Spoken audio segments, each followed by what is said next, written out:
محتاجة أعرف من حضرتك إيه هي الأسباب الشائعة لاحتباس البول؟ احتباس البول ده ليه أسباب كتير. أكتر الأسباب شيوعا في الرجالة الكبار تضخم البروستاتا، في مرضى الحصوات نتيجة وجود حصوة في عنق المثانة، وفي بعض إصابات العمود الفقري أو بعض المرضى اللي بيعانوا من مشاكل التهاب في الأعصاب أو السكر. طيب دكتور، إيه هي الأعراض اللي بتظهر مع احتباس البول؟ الأعراض بتعتمد على نوع الاحتباس البولي، لأن في نوعين كبار من الاحتباس البولي، في نوع احتباس بولي حاد واحتباس بولي مزمن. الأعراض اللي بتحصل مع الاحتباس البولي الحاد بتحصل نتيجة إن هو المريض بيحس بألم شديد جدا في أسفل البطن مع صعوبة في إخراج البول، توصل لدرجة إن هو ممكن نقط بول صغيرة بس اللي بتعدي، أو مفيش بول خالص والمريض بيحس بامتلاء شديد جدا مع ألم شديد جدا في منطقة المثانة.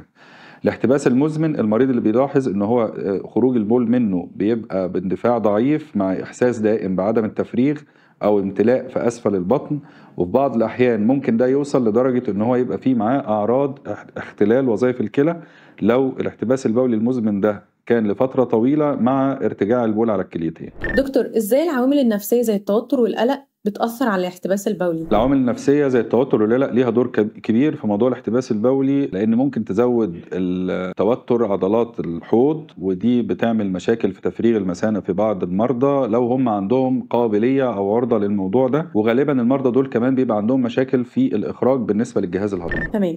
إيه هو دور تضخم البروستاتا في احتباس البول عند الرجال؟ البروستاتا السبب الرئيسي والمباشر للاحتباس البولي في الرجالة اللي فوق سن ال50 لما بتوصل لحجم معين بتقفل عنق المثانة ومجرى البول، وبتتسبب في نسبة كبيرة من الرجالة في الاحتباس البولي بسبب تضخم الغدة نفسها أو بسبب تكون حصوات مع تضخم البروستاتا. طيب دكتور، إيه هي طرق علاج الاحتباس البولي؟ وهل العلاج بيرتبط بالسن ولا لأ؟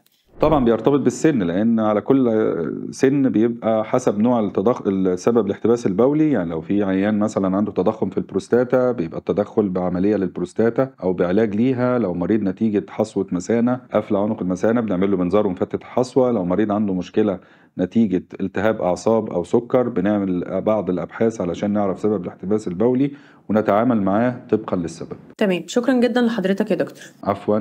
دكتور محمد سليمان، استشاري جراحة المسالك البولية وأمراض الذكورة والعنق.